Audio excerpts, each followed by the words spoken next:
നമസ്കാരം. ഞാൻ രാജലക്ഷ്മി പിള്ളൈ, എറണാകുളം ഇന്ദിരാഗാന്ധിയിൽ നിന്ന്. ഇന്ന് നമ്മൾ പരാമർശിക്കാൻ പോകുന്ന പേപ്പേഴ്സ് BPSC 144-ൻ്റെ യൂണിറ്റ്സ് 3 യൂണിറ്റ്സ് 13, 14, 15. ഈ 15 യൂണിറ്റാണ് ഈ ടോട്ടൽ BPSC പേപ്പറിലുള്ളത്.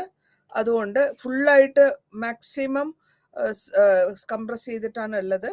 ബാക്കിയുള്ളത് നിങ്ങളുടെ സ്റ്റഡി മെറ്റീരിയൽ വായിച്ച് മനസ്സിലാക്കുക. അപ്പോൾ നമ്മളിവിടെ ഇന്നത്തെ 13-ലെ ചാപ്റ്ററിൽ സിവിൽ സൊസൈറ്റി സമൂഹം സൗത്ത് ഏഷ്യയിലുള്ള സിവിലായിട്ടുള്ള സമൂഹത്തെ പറ്റിയുള്ള പരാമർശമാണ്. അതെങ്ങനെയാണ് അത് പൊളിറ്റിക്കലായിട്ട് വന്നത്, അത് ഏത് വിധത്തിൽ ഡെമോക്രസിയിലേക്ക് കൊണ്ടുവന്നു, അല്ലെങ്കിൽ ജനാധിപത്യത്തിലേക്ക് എങ്ങനെ വന്നു, എന്തൊക്കെ കാര്യങ്ങൾ ഡിസ്കഷൻ എടുത്തു, എന്തൊക്കെ കാര്യങ്ങൾ ഡിബേറ്റ് ചെയ്തു, പബ്ലിക് ഒപ്പീനിയൻ അല്ലെങ്കിൽ പൊതുവായ ഒപ്പീനിയൻ എങ്ങനെ ഉണ്ടാക്കി, ഇതൊക്കെ വരുമ്പോൾ അതൊക്കെ ചെയ്യണമെന്നുണ്ടെങ്കിൽ ആ ജനതയ്ക്ക് പഠിപ്പുണ്ടായിരിച്ച് വൈഡായിട്ടുള്ള വിഷൻ അല്ലെങ്കിൽ ദീർഘവീക്ഷണം ഉണ്ടാവുക. ഇതേമാതിരി ജനാധിപത്യത്തിൽ പാർട്ടിസിപ്പേഷൻ ചെയ്യാൻ അല്ലെങ്കിൽ അതിനെപ്പറ്റിയുള്ള വേരിയസ് ഇഷ്യൂവിനെ പറ്റി അറിയുക.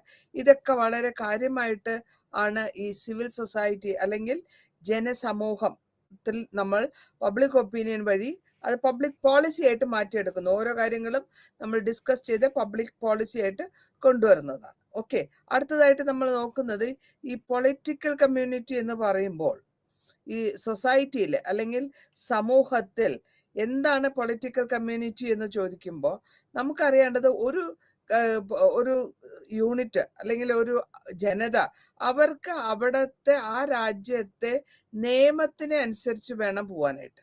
അതിനാണ് നിയമം നമ്മൾ കയ്യിലെടുക്കരുതെന്ന് പറയുന്നത്. ഓരോ രാജ്യത്തിനും അവരുടേതായ നിയമങ്ങളുണ്ട്. ആ നിയമങ്ങളെ അനുസരിച്ചിട്ട് വേണം കമ്മ്യൂണിറ്റി ഉള്ളവർ പരസ്പരം സഹായ സഹകരണങ്ങളോടെ ജീവിക്കുക, ഉപദ്രവിക്കാണ്ടിരിക്കുക. അങ്ങനത്തെ കാര്യങ്ങളൊക്കെയാണ് ഈ പൊളിറ്റിക്കൽ കമ്മ്യൂണിറ്റിയിൽ നമ്മൾ ഉദ്ദേശിക്കുന്നത്. അപ്പൊ ഇവിടെ നമ്മൾ ഏതൊക്കെ വിധത്തിലാണ് ഈ നിയമത്തിനെ ഡിസ്ട്രിബ്യൂട്ട് ചെയ്തിരിക്കുന്നത്, അല്ലെങ്കിൽ വിവിധ തരത്തിലുള്ള പ്രൈവറ്റ് കമ്പനികളുണ്ട്, ഗവൺമെന്റ് ഡിപ്പാർട്ട്മെന്റ്സ് ഉണ്ട്. ഇതിനൊക്കെ ഈ സിവിൽ സൊസൈറ്റിയിൽ അല്ലെങ്കിൽ പൊളിറ്റിക്കൽ കമ്മ്യൂണിറ്റിയിൽ ഇത് വളരെ ഇമ്പോർട്ടൻ്റ് ആയിട്ടുള്ള ഇഷ്യൂസ് ആണ്. എന്ത് ചെയ്യാം, എന്ത് ചെയ്യാൻ പാടില്ല, അത് എത്രത്തോളം പോവാം, അല്ലെങ്കിൽ അതിൻ്റെ നമുക്ക് ലിമിറ്റേഷൻസ് ഉണ്ട്. ആ റൂൾസ് ആൻഡ് റെഗുലേഷൻസ് നമ്മൾ മനസ്സിലാക്കി വേണം പോവാനായിട്ട്. ഇപ്പൊ നമ്മൾ പ്രിൻസിപ്പിൾസിൽ ഗൈഡിങ് പ്രിൻസിപ്പിൾസിൽ എന്താ ഉദ്ദേശിക്കുന്നത് വെച്ചാൽ, നമ്മളെ ഒരു സ്പിരിറ്റ് ഉണ്ടാക്കുക, അല്ലെങ്കിൽ നമ്മൾക്കുള്ള അറിവിനെ നമ്മൾ ആക്ട് ചെയ്ത് അതിനെ ഏത് വിധത്തിൽ മനുഷ്യരാശിക്ക്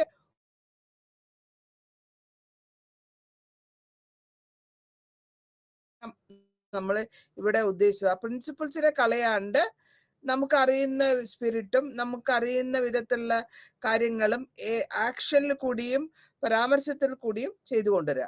അപ്പൊ ഇവിടെ നമ്മൾ പറഞ്ഞു എഡ്യൂക്കേറ്റ്, ഓർഗനൈസ്, എജിറ്റേറ്റ്. ഇവിടെ നമ്മുടെ ഭരണഘടനയുടെ ധാതാവ് അല്ലെങ്കിൽ അംബേദ്കറിന്റെ അഭിപ്രായമാണ് എഡ്യൂക്കേറ്റ്, ഓർഗനൈസ് ആൻഡ് എജിറ്റേറ്റ്. എജിറ്റേറ്റ് പറയുമ്പോൾ അങ്ങേര് 1942 ഒരു താഴ്ന്ന ജാതിക്കാരുടെ ഒരു കോൺഫറൻസിൽ സംസാരിക്കുന്ന സമയത്താണ് ഈ സ്ലോഗൻ പറയുന്നത്. ഫസ്റ്റ് ജസ്റ്റിസ് മിനിസ്റ്റർ ആണ് ഇന്ത്യയുടെ. എഡ്യൂക്കേറ്റ് എന്ന് വെച്ചാൽ എല്ലാവരെയും പഠിപ്പിക്കുക, ഓർഗനൈസ് ചെയ്യുക എന്ന് വെച്ചാൽ എല്ലാ കാര്യങ്ങളും വേണ്ട വിധത്തിൽ ഓർഗനൈസ് ചെയ്തു വരിക, എന്നിട്ട് വേണം അജിറ്റേഷൻ അല്ലെങ്കിൽ വിപ്ലവത്തിലേക്ക് കൊണ്ടുപോകാൻ. കാരണം ഇവിടെ പുള്ളിയുടെ അങ്ങേര് ഉദ്ദേശിക്കുന്നത് എന്താന്ന് വെച്ചാൽ, ഒരു അൺഓർഗനൈസ്ഡ് ആയിട്ടുള്ളവർ, അല്ലെങ്കിൽ എങ്ങനെ ചിട്ടയോടെ അല്ല, പഠിപ്പില്ല അല്ലെങ്കിൽ അറിവില്ല, ആ അറിവില്ലാത്തവർ എന്തെങ്കിലും ഒന്ന് കാട്ടിക്കൂട്ടുമ്പോൾ ഓർഗനൈസേഷണൽ സ്കിൽസ് കുറവായിരിക്കും. അവർ ചെയ്യുമ്പോൾ അതിന്റെ പരിണാമമായിട്ട് വരുന്നത് കാര്യം നമ്മൾ എന്ത് ഉദ്ദേശിച്ചുവോ അത് കിട്ടാൻ ചാൻസ് കുറവാണ്. ഇഫക്റ്റീവ് ആയിട്ടുള്ള ഓർഗനൈസേഷൻ, ഇഫക്റ്റീവ് ആയിട്ടുള്ള ആക്ഷൻ കിട്ടില്ല എന്നുള്ളതാണ് ഈ പറഞ്ഞതിന്റെ അർത്ഥം. അപ്പോൾ സാരാംശമായിട്ട് ഞാൻ പറയുന്നത് എന്താണ്, എല്ലാവർക്കും എഡ്യൂക്കേഷൻ കിട്ടണം. അത് സ്ട്രക്ചേർഡ് ആയിട്ടുള്ള ഓർഗനൈസേഷൻ വഴി പഠിപ്പും അവർക്കുള്ള അഭിപ്രായങ്ങളും പറയാനുള്ള കാര്യങ്ങൾ, തിങ്കിങ് കപ്പാസിറ്റി, ആലോചിക്കാനും ഓർഗനൈസ് ചെയ്യാനും കൂടെയുള്ളവരുടെ കൂടെ ഒരുമിച്ച് നിന്ന് ഘടകമായിട്ട് നിന്ന് പ്രവർത്തിക്കാനും അതിൽ കൂടെ വിപ്ലവമായിട്ടോ അല്ലെങ്കിൽ വിപ്ലവം ആവശ്യമുണ്ടെങ്കിൽ മാത്രം എന്തെങ്കിലും നേടിയെടുക്കാൻ ഓർഗനൈസിങ് സ്കില്ലും ഒരു ഡിസ്കഷൻ സ്കിൽസും ഒക്കെ വരണം എന്നാണ് ഇതിന്റെ സാരാംശമായിട്ടുള്ള ഉപദേശം. ഇതില് നമ്മൾ നോക്കുന്നത് പലതരത്തിലുള്ള സൊസൈറ്റികളുണ്ട്. അപ്പൊ ഗവൺമെന്റ് ഓർഗനൈസേഷൻസ് ഉണ്ട്, ഓട്ടോണമസ് ഉണ്ട്, നോൺ ഗവൺമെന്റ് ഓർഗനൈസേഷൻ ഉണ്ട്, പ്രൊഫഷണൽ ആയിട്ടുള്ളവര്. ഫോർ എക്സാമ്പിൾ ഇപ്പൊ ഞാൻ പറഞ്ഞു ബിസിനസ് ഗ്രൂപ്പ്, ലോയേഴ്സ് ഗ്രൂപ്പ്, അതുമാതിരി ഡോക്ടേഴ്സ് ഗ്രൂപ്പ്, ഇതൊക്കെ പ്രൊഫഷനാണ്, ഒരു പെർട്ടിക്കുലർ പ്രൊഫഷനാണ്. അതേ പ്രൊഫഷൻ പ്രാക്ടീസ് ചെയ്യുന്നവർക്ക് ഫേസ് ചെയ്യുന്ന പ്രോബ്ലംസും സിമിലർ ആയിരിക്കും. അതുകൊണ്ടാണ് ഈ അസോസിയേഷൻസ് ഫോം ചെയ്യുമ്പോൾ NGOs, നോൺ ഗവൺമെന്റൽ ഓർഗനൈസേഷൻസ് ആണ്. ഇതൊക്കെ ഒരു ഗ്രൂപ്പായിട്ട് വരുമ്പോൾ ഈ ഒരു സിവിൽ സൊസൈറ്റി അല്ലെങ്കിൽ സാമൂഹ്യമായിട്ടുള്ള ഒരു ഗ്രൂപ്പിന്റെ പ്രോബ്ലംസ് ഒരേ മാതിരി ആയിരിക്കും, ഒരേ പ്രോബ്ലംസ് ആയിരിക്കും, ഒരേ തരത്തിലായിരിക്കും ഡിഫിക്കൽട്ടീസ് ഉണ്ടാവുക. അത് എങ്ങനെ സൊല്യൂഷൻ, അതെങ്ങനെ നമ്മൾ മാറ്റിയെടുക്കാൻ പറ്റും, അല്ലെങ്കിൽ എത്രത്തോളം നമുക്ക് അതിനെപ്പറ്റി കറക്റ്റ് ആയിട്ടുള്ള ഒരു സൊല്യൂഷൻ കണ്ടുപിടിക്കാൻ പറ്റുന്നതൊക്കെ അറിയണമെങ്കിൽ അവരെ ഒരുമിച്ചിരുന്ന് ഡിസ്കഷൻ ചെയ്ത് അല്ലെങ്കിൽ ഡിബേറ്റ് ചെയ്ത് അല്ലെങ്കിൽ പല വിധത്തിലുള്ള അസോസിയേഷൻസ് വഴിയും ഇന്ററാക്ഷൻസ് വഴിയുമാണ് അങ്ങനെ എടുക്കേണ്ടത്. അതാണ് നമ്മൾ ഇവിടെ പറഞ്ഞത്. അതേമാതിരി ഈ അസോസിയേഷനില് നമ്മൾ പറയുന്നത് സാധാരണ അസോസിയേഷൻസ് മാത്രമല്ല, ഇതിൽ യൂത്ത് വിങ് ഉണ്ട്, അതായത് ചെറുപ്പക്കാര്. ഇപ്പൊ നമ്മൾ എക്സാമ്പിൾ ഞാൻ പറയാണ്, റോട്ടറി ക്ലബ് എന്ന് പറഞ്ഞ ഒരു ഇന്റർനാഷണൽ ഓർഗനൈസേഷൻ ആണ് റോട്ടറി ക്ലബ്ബ്. പക്ഷെ അവരുടെ യൂത്ത് വിങ്ങിന് നമ്മൾ പറയാ റൊട്രാക്ട് എന്നാണ്. അപ്പൊ റൊട്രാക്ട് യങ് ഗ്രൂപ്പിലുള്ളവര് ഇതിന്റെയൊക്കെ സിമിലർ ഫോംസ് ആണ്, ഒരു ചെറിയ ചെറിയ ചെറിയ നോക്കത്തോടെ അത് പ്രാക്ടീസ് ചെയ്യുമ്പോൾ വലുതായി കഴിഞ്ഞാൽ അവര് ഓട്ടോമാറ്റിക്കലി ഈ റൊട്രാക്റ്റിൽ നിന്ന് റൊട്ടേറിയന്റെ ഗ്രൂപ്പിലേക്ക് മാറാൻ പറ്റും. അതേമാതിരി നമ്മളിവിടെ ബാലജന സഖ്യം എന്നൊക്കെ ഉണ്ടാക്കിയിട്ടുണ്ടല്ലോ സ്കൂൾസില്. അവർക്ക് ലീഡർഷിപ്പ് ട്രെയിനിങ് ആണ് കൊടുക്കുന്നത്. ആ ലീഡർഷിപ്പ് ട്രെയിനിങ് വഴി കുട്ടികൾക്ക് എല്ലാവിധ കാര്യങ്ങളും മനസ്സിലാക്കാനും പ്രാക്ടിക്കലായിട്ട് കൊണ്ടുവരാനും, അങ്ങനെ വരുമ്പോൾ അത് ഫ്യൂച്ചറിൽ അവരുടെ വലുതായി ഒരു സിറ്റിസൺ ആയിട്ട് ഒരു ജനതയായിട്ട് മാറുമ്പോൾ എങ്ങനെ ഏത് വിധത്തിൽ എന്ത് ചെയ്യണം എന്നുള്ള ഒരു പരിജ്ഞാനം കിട്ടും. അപ്പോൾ ഇവിടെ നമ്മൾ പിന്നെ അത് കൂടാണ്ട് സെൽഫ് ഹെൽപ്പ് ഗ്രൂപ്പ് ഉണ്ട്, സ്പോർട്സ് ഗ്രൂപ്പ് ഉണ്ട്, ലിഷർ ഗ്രൂപ്പ്സ് ഉണ്ട്, വെറ്ററൻസിന്റെ ഗ്രൂപ്പ് ഉണ്ട്, ഇൻഡിജിനിയസ് ആയിട്ടുള്ള പല വിധത്തിലുള്ള ഗ്രൂപ്പുകളുണ്ട്. ഈ ഗ്രൂപ്പ് എല്ലാവരും ഈ പറഞ്ഞ കാര്യങ്ങളൊക്കെ പ്രാക്ടീസ് ചെയ്യും, അതുവഴി അവർക്ക് വേണ്ടപ്പെട്ട കാര്യങ്ങൾ കണ്ടുപിടിക്കുകയും ചെയ്യുന്നു. ഇനി ഒരു സൊസൈറ്റിനെ നമ്മൾ എങ്ങനെയാണ് ഡിഫൈൻ ചെയ്യുന്നത്? ഡിഫൈൻ ചെയ്യുമ്പോൾ സൊസൈറ്റി ടു സൊസൈറ്റി ആണോ, സ്റ്റേറ്റ് ടു സ്റ്റേറ്റ് ആണോ, നമുക്ക് പ്രത്യേകമായിട്ട് ഒരു ഡെഫിനിഷൻ ഉണ്ടോ? ഇതാണ് നമ്മൾ ഉദ്ദേശിക്കുന്നത്.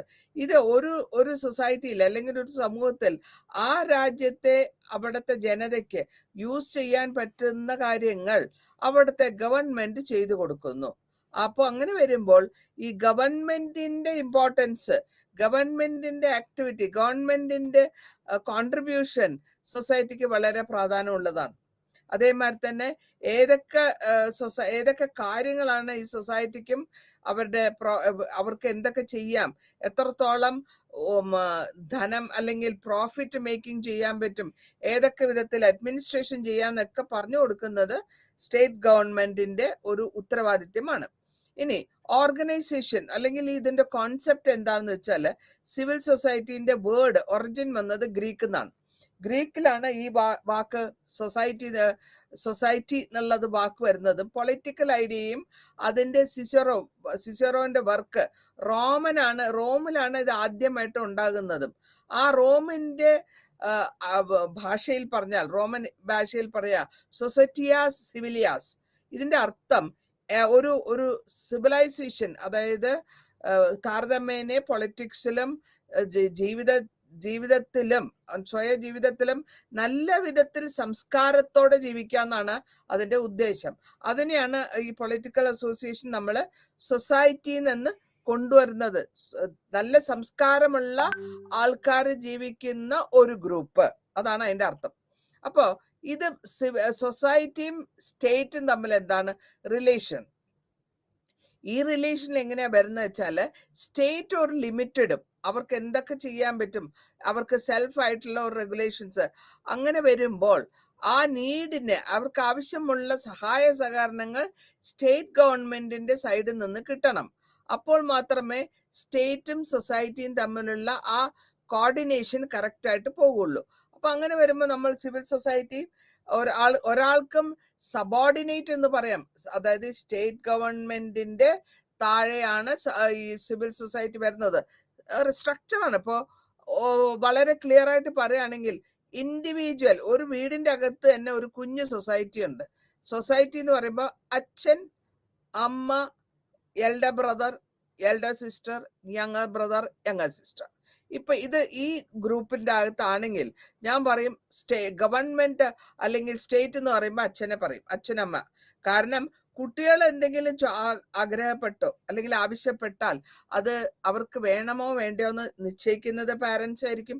അത് കഴിഞ്ഞ് അവർക്ക് അങ്ങനെ നിശ്ചയിച്ച ശേഷം തന്നെ എന്ത് വേണം കുട്ടി ചോദിക്കുന്നത് കംപ്ലീറ്റ് ആയിട്ട് കൊടുക്കുകയല്ല, അവർക്ക് ആവശ്യമുള്ളതിനെ അറിഞ്ഞ് കണ്ട് കേട്ട് അതിനെ ദാനം ചെയ്യാണ് അച്ഛനും അമ്മയും ചെയ്യുക. അപ്പോ അതിന്റെ പരാമർശം ഞാൻ പറയുന്നത് സ്റ്റേറ്റിൽ തന്നെ സ്റ്റേറ്റ് ഗവൺമെന്റ് സൊസൈറ്റിക്ക് ആവശ്യമുള്ള കാര്യങ്ങൾ സപ്പോർട്ട് ചെയ്ത് കൊടുക്കുക. ഇപ്പൊ വളരെ ക്ലിയർ ആയിട്ടൊരു സിമ്പിൾ ഫോർമാറ്റിലാണ് ഞാൻ അതിന് എക്സാമ്പിൾ തന്നിരിക്കുന്നത്. ഇനി കണ്ടംപററി സിവിൽ സൊസൈറ്റി എന്ന് പറയുമ്പോഴത്തേക്ക് ഈ കണ്ടംപററി എന്ന് പറയുന്ന മോഡേൺ ഇപ്പോഴത്തെ കാലഘട്ടം, ഈ ഇപ്പോഴത്തെ കാലഘട്ടത്തിൽ ഒരു സൊസൈറ്റിക്ക് എന്തെങ്കിലും വരണമെങ്കിൽ അവർക്ക് സ്ട്രെങ്തൻ ചെയ്യണം പബ്ലിക് ആക്ടിവിറ്റീസ് തന്നെ പബ്ലിക് സ്ഫിയറിൽ കൂടെ തന്നെ. നമ്മളിപ്പോൾ വളരെ കാര്യമായിട്ട് കേൾക്കാറുണ്ട് ഇന്ത്യയിൽ അല്ലെങ്കിൽ കേരളത്തിൽ ഇപ്പൊ ട്രാഫിക്കിന്റെ പ്രശ്നം, പാർക്കിങ്ങിന്റെ പ്രശ്നം. അതൊരു സിവിൽ സൊസൈറ്റിന്റെ ഇഷ്യൂ ആണ്. കാർ കൊണ്ടുവന്നു കഴിഞ്ഞാൽ പാർക്ക് ചെയ്യാൻ റോഡിൽ സ്ഥലമില്ല. റോഡ് മുഴുവനും ഒന്നാമത്തെ കാര്യം കൊച്ചി അപേക്ഷിച്ച് നോക്കുമ്പോൾ ചെറിയ റോഡുകൾ, പിന്നെ റോഡിന്റെ അകത്ത് മുഴുവൻ കുഴിയായിരിക്കും, പിന്നെ വെള്ളം കെട്ടിക്കിടക്കും. ഇങ്ങനെ കാനകളിൽ നിന്ന് മണ്ണ് വാരി റോഡിലിട്ടുണ്ടാവും, കല്ല് പൊട്ടിച്ചിട്ടുണ്ടാവും. അപ്പൊ ഇതൊക്കെ ഒരു മോഡേൺ സൊസൈറ്റി വരുമ്പോൾ പാർക്കിംഗ് ലോട്ട് ക്ലിയർ ആയിട്ട് ഉണ്ടെങ്കിൽ മാത്രമേ, അല്ലെങ്കിൽ എത്രയോ ദൂരെ പാർക്ക് ചെയ്തിട്ട് ബാക്കി നടന്നു വരിക. അപ്പൊ ഈ പ്രശ്നങ്ങൾ സിവിലായിട്ടുള്ള സൊസൈറ്റിക്ക് ഫേസ് ചെയ്യുന്ന പ്രോബ്ലത്തിനെ ഗവൺമെന്റ്, സ്റ്റേറ്റ് ഗവൺമെന്റ് ഏത് വിധത്തിൽ അല്ലെങ്കിൽ കോർപ്പറേഷൻ ഏത് വിധത്തിൽ ആ പ്രത്യേക സ്ഥലത്ത് ഗവൺമെന്റ് അവർക്ക് വേണ്ട സഹായ സഹകരണങ്ങൾ എങ്ങനെ ചെയ്തു കൊടുക്കുന്നു. അപ്പോൾ അവിടെയും രണ്ട് പരസ്പരം അവർ ഗാർഡ് ചെയ്ത് വേണം പോവാൻ. നിയമം ലംഘിച്ച് ട്രസ്പാസ് ചെയ്യാൻ പാടില്ല. അതേസമയം ഗവൺമെന്റിന് അല്ലെങ്കിൽ വരുന്നവർക്ക് വേണ്ട സഹായ സഹകരണങ്ങൾ ചെയ്തു കൊടുക്കുക. സാധാരണ നിങ്ങൾ നോക്കുകയാണെങ്കിൽ ഈ പ്രൈവറ്റ് ഓർഗനൈസേഷൻസ് അവര് എന്തെങ്കിലുമൊക്കെ വിധത്തില് കസ്റ്റമേഴ്സിനെ അട്രാക്ട് ചെയ്യാൻ വേണ്ടി പാർക്കിംഗ് ലോട്ടൊക്കെ കറക്റ്റ് അഡ്ജസ്റ്റ് ചെയ്ത് കൊടുക്കും. അവിടെ ഗൈഡ് ഉണ്ടാവും, അല്ലെങ്കിൽ അവിടെ സെക്യൂരിറ്റി ഉണ്ടാവും. അതായത് ബിസിനസ് നഷ്ടപ്പെട്ടു പോകാൻ പാടില്ല. അതാണ് ബിസിനസ്മാന്റെ അല്ലെങ്കിൽ ബിസിനസ് വുമന്റെ ഉദ്ദേശം.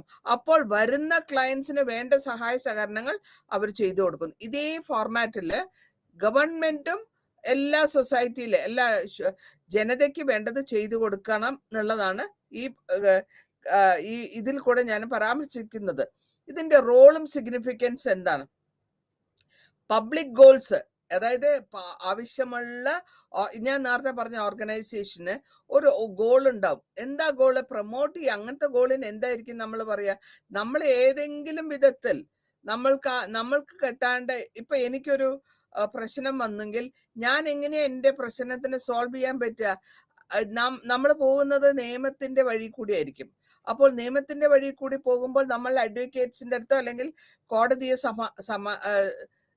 സമീപിക്കും. അപ്പൊ കോടതിയിൽ നമുക്ക് എത്രത്തോളം സഹകരണങ്ങൾ കിട്ടുന്നോ, കമ്മ്യൂണിക്കേഷൻസ് കിട്ടുന്നോ, അവര് കോടതി നിശ്ചയിക്കും. ഓരോ കോടതി നിശ്ചയിച്ച് എത്രത്തോളം നിങ്ങളുടെ പ്രോബ്ലം ഏത് വിധത്തിൽ സോൾവ് ചെയ്യാന്നുള്ളതും അതിന്റെ നിങ്ങൾ കൊടുത്തിട്ടുള്ള ആക്സെപ്റ്റ് ചെയ്യാൻ പറ്റുന്ന റെക്കോർഡ്സ് വെച്ചിട്ടാണ് അവര് അതിന് ഒരു വിധി കൽപ്പിക്കുക. അപ്പൊ അങ്ങനെ വരുമ്പോ എല്ലാത്തിനും അതിൻ്റെതായ ഇമ്പോർട്ടൻസ് ഉണ്ട്, സിഗ്നിഫിക്കൻസ് ഉണ്ട്. എലക്ഷൻ ആയാലും ശരി, എഡ്യൂക്കേഷണൽ പോളിസീസ് ആയാലും ശരി, മാസ് ആയിട്ടുള്ള മൊബിലൈസേഷൻ ആയാലും ശരി, സംസാരിക്കാൻ ആൾക്കാർക്ക് വേണ്ടിയിട്ട് നമ്മൾ സംസാരിച്ചിട്ട്, അല്ലെങ്കിൽ ഒരാളെ പറ്റി നമ്മൾ ഇതിനു മുമ്പത്തെ ലെസൺസിലൊക്കെ ഞാൻ പറഞ്ഞു, എൻവയറമെന്റൽ സ്റ്റഡീസ് ടൈമിലും എൻവയറമെന്റൽ സപ്പോർട്ട് ടൈമിലൊക്കെ വലിയ വലിയ മാസ് ഓർഗനൈസേഷൻസ്, അതായത് ആന്തോളൻ എന്ന് വെച്ചാൽ ഗ്രൂപ്പായിട്ടുള്ള വർക്കിനാണ് ആന്തോളൻ എന്ന് പറയാ, മാസ് മൂവ്മെന്റിന് പറയാ. എന്തുകൊണ്ട് നമ്മൾ ഡാം കെട്ടാൻ പാടില്ല, അല്ലെങ്കിൽ എന്തുകൊണ്ട് മരം മുറിക്കാൻ പാടില്ല, ഇതൊക്കെ നമ്മൾ വളരെ ഡീറ്റെയിൽ ആയിട്ട് പ്രീവിയസ് ലെസൺസിൽ പരാമർശിച്ചിട്ടുണ്ട്. അപ്പോൾ നമ്മൾക്ക് വേണ്ടി എടുത്തു പറയാനുള്ള ആൾക്കാരും അവരുടെ ലീഡർഷിപ്പിൽ നമ്മൾ ചെയ്തു പോകുന്നു. അപ്പൊ എല്ലാവർക്കും, ഒരു ഇൻഡിവിജ്വൽ ആയാലും ശരി, ഒരു സ്റ്റേറ്റ് ഗവൺമെന്റ് ആയാലും ശരി, നിയമമായാലും ശരി, കമ്മ്യൂണിക്കേഷൻ എന്ന് പറയുമ്പോഴത്തേക്ക് അഡ്വക്കേറ്റ്സ് സംസാരിക്കുക, പബ്ലിക് സ്പീക്കേഴ്സ് സംസാരിക്കുക, MLAs സംസാരിക്കുക, ഇതൊക്കെ അക്കൗണ്ടബിലിറ്റി ഉള്ള ഒരു കാര്യമാണ്. അപ്പൊ ഓരോരുത്തർക്കും അവരുടേതായ ഇമ്പോർട്ടൻസ് ഉണ്ട്. ഇനി ഗ്ലോബലൈസേഷൻ, ഇതിൽ നമ്മൾ ഉദ്ദേശിക്കുന്നത് ഇവിടത്തെ ഇതേ പ്രോബ്ലം വലിയ ലെവലിൽ ഗ്ലോബലായിട്ട് അല്ലെങ്കിൽ വേൾഡ് വൈഡ് ആയിട്ട് വരുമ്പോഴും ഇതേ പ്രോബ്ലംസ് ഒക്കെ ഉണ്ടാവും. ലേബർ യൂണിയൻസ് ഉണ്ടാവും, ഇൻസ്റ്റിറ്റ്യൂഷൻസ് ഉണ്ടാവും, അസോസിയേഷൻസ്, ഇവർക്കൊക്കെ അവർക്ക് ഇതേ പ്രോബ്ലംസിനെ അവരെങ്ങനെ സോൾവ് ചെയ്യുന്നു എന്നാണ് ഗ്ലോബലി, അല്ലെങ്കിൽ ലോകം മുഴുവനും ഈ പ്രശ്നത്തിനെ നമ്മൾ കണ്ടുപിടിച്ചു വരുന്നത്. പല വിധത്തിലുള്ള ഓർഗനൈസേഷൻ, അമിസ്റ്റി ഇന്റർനാഷണൽ ഉണ്ട്, ഗ്രീൻ പീസ് ഉണ്ട്, ഇന്റർനാഷണൽ ലേബർ ഓർഗനൈസേഷൻ. ഈ ഓർഗനൈസേഷൻസ് ഒക്കെ വഴിയാണ് ഇന്റർനാഷണൽ ആയിട്ടുള്ള അല്ലെങ്കിൽ ലോകതരത്തിലുള്ള പ്രോബ്ലംസ് സോൾവ് ചെയ്യാൻ നമ്മൾ ഉപയോഗിക്കുക. അതിനു വേണ്ടിയിട്ടുള്ള നെറ്റ്വർക്കും അതിനു വേണ്ടിയിട്ടുള്ള വർക്ക് ചെയ്യുന്ന വോളണ്ടിയേഴ്സും ഉണ്ട്. അപ്പൊ മൾട്ടി ഡയമെൻഷണൽ ലെവലിൽ ഒന്ന് മാത്രമല്ല, പല വിധത്തിലാണ് നമ്മൾ ഈ ഗ്ലോബലൈസേഷൻ വഴി നമ്മളുടെ പ്രോബ്ലംസ് സോൾവ് ചെയ്യുന്നത്. ഒരു എൻവയറമെന്റോ അല്ലെങ്കിൽ പരിതസ്ഥിതിയോ പരിണാമമോ മാത്രമല്ല, എക്കോണമി നോക്കും, കൾച്ചർ നോക്കും, പൊളിറ്റിക്കൽ നോക്കും, ഇന്റർനാഷണൽ ഐഡിയാസ് നോക്കും, ഫ്രീ മാർക്കറ്റ് എങ്ങനെയുണ്ട്, എത്രത്തോളം ക്ലച്ച് ചെയ്യാൻ പറ്റും അല്ലെങ്കിൽ കൺട്രോൾ ചെയ്യാൻ പറ്റും എന്നുള്ളതൊക്കെ ഈ ഗ്ലോബലൈസേഷനിൽ വരികയാണ്. ഇനി സിവിൽ സൊസൈറ്റിയും സോഷ്യൽ മൂവ്മെന്റ്സും ആയിട്ടുള്ള താരതമ്യപ്പെടുത്തി നോക്കുമ്പോൾ, ഒരു കാരണവശാലും ഓർഗനൈസിങ് സ്കില്ലില്ലാത്തവർ ചെയ്തു വരുമ്പോൾ ഒരു ലൂസായിട്ടുള്ള കോയലേഷൻ ആണെങ്കിൽ അവിടെ നമുക്കത് അത്രത്തോളം റിസൾട്ട് കിട്ടാൻ കുറവായിരിക്കും. അതേമാതിരി തന്നെ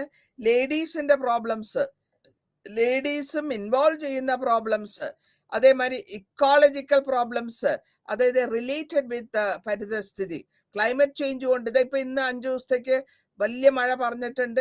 ബിക്കോസ് അതെന്താ വെച്ചാൽ ഒരു ചക്രവാക ചുഴി ഫോർമേഷൻ ചെയ്തിട്ടുണ്ട്. അപ്പോൾ അതനുസരിച്ചിട്ട് ക്ലൈമറ്റ് ചേഞ്ച് ഉണ്ടാകും, വാട്ടർ സ്കേഴ്സിറ്റി ഉണ്ടാവും, പൊല്യൂഷൻ ഉണ്ടാവും. അത് മുഴുവനും എക്കോളജിക്കൽ മൂവ്മെന്റ്സിൽ വരുന്നതാണ്. ഇതേമാതിരി എല്ലാ ഫാമിലീസിലുമുള്ള പ്രശ്നങ്ങൾ, അത് പോവർട്ടി റിഡക്ഷൻ ആയാലും ശരി, അല്ലെങ്കിൽ ദരിദ്രമില്ലായ്മയായാലും ശരി, മനുഷ്യരുടെ രാശിയുടെ ക്യാപിറ്റൽ എത്രത്തോളം ഉണ്ട്, കുട്ടികൾ എത്രത്തോളം ഉണ്ട്, അവരുടെ പഠിപ്പായാലും ശരി, ഇതിനൊക്കെ എല്ലാ സൊസൈറ്റിയിലും ജീവിക്കുന്ന ആൾക്കാർക്കും, അതേമാതിരി തന്നെ എല്ലാ സൊസൈറ്റിയിലും ഫങ്ഷനിങ് ചെയ്യുന്ന ഗവൺമെന്റിനും പരസ്പരം ഒരു ലിങ്ക് ഉണ്ട് എന്നർത്ഥം. ഇനി ഇന്ത്യൻ സൊസൈറ്റിയിൽ പറ്റി പരാമർശിക്കുകയാണെങ്കിൽ നമുക്ക് ഏറ്റവും അർജന്റായിട്ട് നോക്കാനുള്ളത് നമ്മളുടെ അടുത്ത് താമസിക്കുന്ന അല്ലെങ്കിൽ നമ്മുടെ നെയ്ബർ എന്ന് പറയാം, അവരുമായിട്ടുള്ള പ്രശ്നങ്ങളാണ്. എക്കോണമി എങ്ങനെ, ധനകാര്യം എങ്ങനെയാണ്, കോമൺ ആയിട്ട് വരുന്ന മതപരമായ കാര്യങ്ങൾ എങ്ങനെയാണ്, ഭാഷ കാര്യങ്ങൾ എങ്ങനെയാണ്. ഇന്ത്യയെ സംബന്ധിച്ചിടത്തോളം ഇന്ത്യ പല സൗത്ത് ഏഷ്യൻ കൺട്രികളുമായിട്ട് അല്ലെങ്കിൽ രാജ്യങ്ങളുമായിട്ട് ഫിസിക്കൽ ക്ലോസ് ആയിട്ട് ബോർഡർ ഷെയർ ചെയ്ത് വരുന്നുണ്ട്. കാരണം ഇന്ത്യ അത്രയും വലിയ മഹാരാജ്യമായതുകൊണ്ട് പല രാജ്യങ്ങളുടെയും ബോർഡറിൽ നമ്മളുടെ ബോർഡർ വന്ന് നിൽക്കുന്നുണ്ട്. അപ്പൊ ഇതൊക്കെ ഈ നേരെ പറഞ്ഞ മതമായാലും ലാംഗ്വേജ് ആയാലും പരിതസ്ഥിതി ആയാലും ധനപരമായും എല്ലാത്തിനും ഇതിൻ്റെതായ കുറച്ച് കണക്ഷൻസ് ഉണ്ടാവും, അതിൻ്റെ റിയാക്ഷൻസും ഉണ്ടാവും. അപ്പൊ അങ്ങനെ വരുമ്പോൾ നമ്മൾ ടൈമും സേവ് ചെയ്ത് എങ്ങനെ പബ്ലിക് ഇൻട്രസ്റ്റിൽ വേണ്ടിയിട്ടുള്ള പരിതസ്ഥിതിക്ക് വേണ്ടിയിട്ടോ അല്ലെങ്കിൽ പബ്ലിക് ഇൻട്രസ്റ്റിന് വേണ്ടിയിട്ടുള്ള സോഷ്യൽ മൂവ്മെന്റ്സ് മുഖാന്തരമോ അല്ലെങ്കിൽ മീഡിയ മുഖാന്തരമോ, ഇപ്പൊ സോഷ്യൽ നെറ്റ്വർക്കിംഗ് വളരെ കാര്യമായിട്ട് പോകുന്നുണ്ട്. അപ്പൊ അതുവഴിയൊക്കെ പെട്ടെന്ന് ആൾക്കാർ മാറ്റാൻ പറ്റും, അല്ലെങ്കിൽ കാര്യങ്ങൾ ധരിപ്പിക്കാൻ പറ്റും. ഒരു സാധാരണമായിട്ട് ഒരു സിമ്പിൾ എക്സാമ്പിൾ പറയാം. ഒരു കുട്ടിയുടെ ആക്സിഡന്റ് വന്നു, ആ കുട്ടിക്ക് ബ്ലഡിന്റെ ആവശ്യം വന്നു എന്ന് വെച്ചാൽ നമുക്ക് പെട്ടെന്ന് പബ്ലിക് മീഡിയയിൽ കൂടെ ബ്ലഡ് ഗ്രൂപ്പ് പാസ് ചെയ്യുക, അവർക്ക് വേണ്ട സഹായം ചെയ്യുക. അപ്പൊ അങ്ങനെ എല്ലാത്തിനും ഇന്ത്യയിലും സഹായ സഹകരണങ്ങളുണ്ട്. ഇവിടെ നമ്മൾ ഇത് ഞാൻ വെറുതെ ഈ മൂവ്മെന്റ്സ് ഒക്കെ നമ്മൾ നേരത്തെ പറഞ്ഞിട്ടുള്ള മൂവ്മെന്റ്സ് ആണ്, അതുകൊണ്ട് ഞാൻ പറയാൻ പോകുന്നില്ല. Chipko movement, right to information, Narmada Bachao, ഇതൊക്കെയാണ് മൂവ്മെന്റ്സ്. ഈ ഓർഗനൈസേഷൻസ് സൊസൈറ്റിനെ ബേസ്ഡ് അല്ലെങ്കിൽ ജനതയെ ബേസ് ചെയ്തിട്ടുള്ള സൊസൈറ്റി മൂവ്മെന്റ്സ് ഉണ്ടാക്കി. മൂവ്മെന്റ്സ് എന്ന് പറയുമ്പോൾ തന്നെ നമ്മൾ ഉദ്ദേശിക്കുന്നത് ആന്തോളൻ, വലിയ കാര്യമായിട്ടുള്ള പ്രശ്നങ്ങൾ പബ്ലിക്കിൽ ഡിസ്കസ് ചെയ്യുകയും അതിനെ പബ്ലിക്കിന്റെ അല്ലെങ്കിൽ ഗവൺമെന്റിന്റെയോ പബ്ലിക്കിന്റെ ശ്രദ്ധ പറ്റാൻ വേണ്ടി നമ്മൾ ശ്രമിച്ച മൂവ്മെന്റ്സിന്റെ പേരാണ് ഞാൻ ഇവിടെ കൊടുത്തിട്ടുള്ളത്. ഇനി ഈ മീഡിയന്റെ റോൾ, ഇന്ത്യയിലുള്ള മീഡിയന്റെ കാര്യങ്ങൾ എന്താന്ന് വെച്ചാൽ അവരുടെ റോൾ എത്രയാന്ന് വെച്ചാൽ ഈ മീഡിയ മുഴുവനും അക്കൗണ്ടബിൾ ആണ് പബ്ലിക്കിന്. അത് പൊളിറ്റീഷ്യൻ ആയിക്കോട്ടെ, ലീഡർ ആയിക്കോട്ടെ, അവര് ആ ജനതയ്ക്ക് ഉത്തരം പറഞ്ഞിരിക്കണം. അത് കാരണം അതിന് നമ്മൾ പല വിധത്തിൽ പറയുന്നു. നമ്മളുടെ ആദ്യത്തെ ഉദ്ദേശം, നമ്മൾ പുറത്താണെങ്കിലും അകത്താണെങ്കിലും ജനങ്ങൾക്ക് ചോദിക്കുന്നതിന് ഉത്തരം പറഞ്ഞിരിക്കണം. രണ്ടാമതായിട്ട് നോക്കുമ്പോൾ അത് ഇൻഡിപെൻഡന്റ് ആണോ പ്രൈവറ്റ് ഇൻസ്റ്റിറ്റ്യൂഷൻ ആണോ, ഏത് ഇൻസ്റ്റിറ്റ്യൂഷൻ ആയിക്കോട്ടെ, അത് ടെലിവിഷൻ ആയിക്കോട്ടെ, റേഡിയോ ആയിക്കോട്ടെ, ന്യൂസ് പേപ്പർ ആയിക്കോട്ടെ, കോമ്പറ്റീഷൻ ഉണ്ട്. ഈ പരസ്പര കോമ്പറ്റീഷൻ ഉണ്ട്. എത്രത്തോളം സത്യസന്ധത ആൾക്കാരിലേക്ക് എത്തിക്കാം. ഓരോ ടെലിവിഷൻ ഗ്രൂപ്പും അല്ലെങ്കിൽ ഓരോ റേഡിയോ ഗ്രൂപ്പും ട്രൈ ചെയ്യുന്നത് അവർക്ക് എത്രത്തോളം സത്യസന്ധത, മനുഷ്യരുടെ അകക്കണ്ണ് എന്ന് പറഞ്ഞിട്ട് ഒരു പ്രോഗ്രാം ഒക്കെ ഉണ്ടായിരുന്നു, അവർ ഷൂട്ട് ചെയ്തെടുത്തിട്ട് റിലേ ചെയ്യുന്നു. അപ്പോൾ അങ്ങനത്തെ മീഡിയയുടെ റോള് വളരെ ഇമ്പോർട്ടൻ്റ് ആണ് സൊസൈറ്റിയിൽ, ഇന്ത്യൻ സൊസൈറ്റി പ്രത്യേകിച്ചും. അപ്പൊ ഇങ്ങനെ വരുമ്പോൾ ഈ എത്രത്തോളം ക്ലിയർ ആയിട്ടും സത്യസന്ധമായിട്ടും വിത്ത് റെക്കോർഡ്, ഓൺ റെക്കോർഡിൽ എത്ര കൊടുക്കാൻ പറ്റും എന്നുള്ളത് നമുക്ക് നോക്കേണ്ട കാര്യമാണ്. ഇനി ഡെമോക്രസിയും സിവിൽ സൊസൈറ്റിയും തമ്മിലുള്ള ഉദ്ദേശം, അല്ലെങ്കിൽ ജനാധിപത്യവും സിവിൽ സൊസൈറ്റിയും. അങ്ങനെ ജനാധിപത്യം ഉണ്ടെങ്കിൽ മാത്രമേ ഈ പ്രഷർ ഗ്രൂപ്പ് അല്ലെങ്കിൽ ജനാധിപത്യം നന്നാവണം എന്നുണ്ടെങ്കിൽ അവർക്ക് സൊസൈറ്റിയിൽ അവർക്ക് അഭിപ്രായങ്ങൾ പറയാനുള്ള കാര്യങ്ങൾ സ്വാതന്ത്ര്യം ഉണ്ടാവണം.